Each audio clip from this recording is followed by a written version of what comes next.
అవయవ దానంపై ప్రజలకు అవగాహన అవసరమని కర్నూలు జిల్లా కలెక్టర్ రంజిత్ బాషా తెలిపారు. కర్నూలు కిమ్స్ ఆసుపత్రిలో 50 కిడ్నీ మార్పిడి ఆపరేషన్లు విజయవంతమైన సందర్భంగా అవయవాల దానంపై అవగాహన సదస్సు నిర్వహించారు. ఈ కార్యక్రమానికి ముఖ్య అతిథిగా జిల్లా కలెక్టర్ రంజిత్ బాషా, కిమ్స్ ఆసుపత్రి చైర్మన్ డాక్టర్ బి భాస్కర్రావు పాల్గొన్నారు. ఈ సందర్భంగా కిడ్నీ దానం చేసిన వారిని అభినందించి సన్మానించారు. కలెక్టర్ మాట్లాడుతూ, మరణానంతరం అవయవాలు దానం చేయడం వల్ల 10 మందికి జీవితం ప్రసాదించవచ్చు అన్నారు. డాక్టర్ భాస్కర్రావు మాట్లాడుతూ, కర్నూలు కిమ్స్ ఆసుపత్రిలో కిడ్నీ మార్పిడితో పాటు లివర్ మార్పిడి చేస్తున్నామని తెలిపారు. సో ఇక్కడ ఒక చిన్న స్లోగన్స్ కూడా ఉన్నాయి. అమ్మ జన్మనిస్తుంది, అవయవదానం పునర్జన్మనిస్తుంది.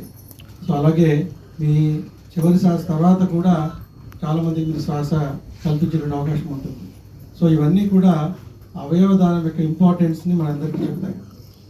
ఇది ఒక కమర్షియల్ యాక్టివిటీ కాదు, ఇది హ్యూమానిటేరియన్గా, అంటే ఒక మానవతా దృక్పథంతో మనము చనిపోయిన తర్వాత కూడా బతుకునేటువంటి అవకాశం ఉన్నటువంటి ఒక దాన్ని ఒక మనసుతో చేసేటువంటి ఒక యాక్టివిటీ. అంత కమర్షియల్ యాంగిల్ దీంట్లో ఉండదు. ఈరోజు ఈ కిమ్స్ హాస్పిటల్లో, అంటే మన జిల్లాలో, ఒక కర్నూలు జిల్లా స్థాయిలో 50 కిడ్నీస్ ట్రాన్స్ప్లాంటేషన్ చేశారంటే మేబీ వాళ్ళ రిలేటివ్స్ కావచ్చు, బంధువులు కావచ్చు, లేదు ఫ్యామిలీ మెంబర్స్ కావచ్చు, ఎవరైనా కూడా ఒక పార్ట్ తనలో తీసి ఇవ్వడం అన్నది is not a small thing. డాక్టర్స్కి ఒక రొటీన్ అయిపోయి ఉండొచ్చు, కానీ డాక్టర్స్కి దానికి సంబంధించి ఒక just it is a work activity కావచ్చు, కానీ బయట నుంచి చూసేటువంటి వాళ్ళకి, కానీ బయట మామూలుగా ఎంతవరకు దాన్ని ఫేస్ చేయని వాళ్ళు ఎవరైతే ఉంటారో, it is definitely a big thing. మీలో ఉన్న కిడ్నీ కావచ్చు, లివర్ కావచ్చు, చిన్నగా ఫీవర్ వస్తుంది లేదా చిన్న ఫ్లూ వచ్చింది అనగానే ఫర్దర్గా ఏమవుతుందో ఒక ఆలోచన అందరిలో ఉంటుంది. సో అటువంటి భయాన్ని మేబీ అవతల వాళ్ళ వ్యక్తుల మీద ఉన్న ప్రేమ కావచ్చు, లేదు ఇతర అదర్ నీడ్స్ కావచ్చు. సో డెఫినెట్గా ఇది ఒక మానవతా దృక్పథంతో హ్యూమనిటేరియన్ యాంగిల్లో ఆలోచించేయాలి. ఇది ఖచ్చితంగా అందరూ ముందుకు రావాలి. ఇది ఎప్పుడు పరిస్థితి అర్థమవుతుందంటే, మన ఇంట్లో కుటుంబ సభ్యులకో, మన ఫ్రెండ్స్కో, మన రిలేటివ్స్కో, లేదా ఇలా వచ్చినప్పుడు మాత్రమే మనం ఆలోచిస్తాం. అలా కాకుండా ఈరోజు 1,00,000 రిజిస్ట్రేషన్స్ జీవనదానంలో చేయాలి, సక్సెస్ఫుల్గా చేశారు.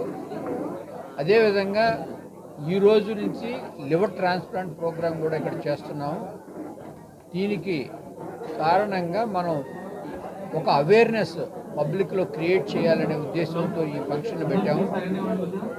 ఈ యొక్క ఫంక్షన్లో ముఖ్యంగా మనం చెప్పాల్సింది ఏంటంటే, ఆర్గాన్ డొనేషన్ అనేది చేసిన తర్వాత ఎవరైతే చనిపోతారో వాళ్ళు 10 మంది వరకు ప్రాణదానం చేయొచ్చు.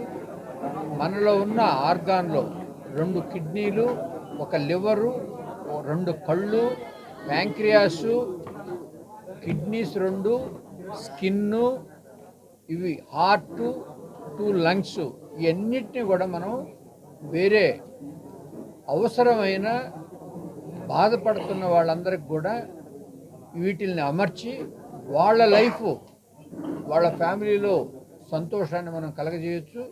అదేవిధంగా ఎవరైతే చనిపోయారో వాళ్ళు 10 మంది ఫ్యామిలీస్ని పోషిస్తూ 10 మంది ఫ్యామిలీలో ఉన్న ఆర్గాన్స్లుగా పనిచేస్తూ ఉంటాయి. అలాంటి సదవకాశం అనేది చాలా తక్కువ మందికి వస్తుంది. దాన్ని మనం ప్రతి ఒక్క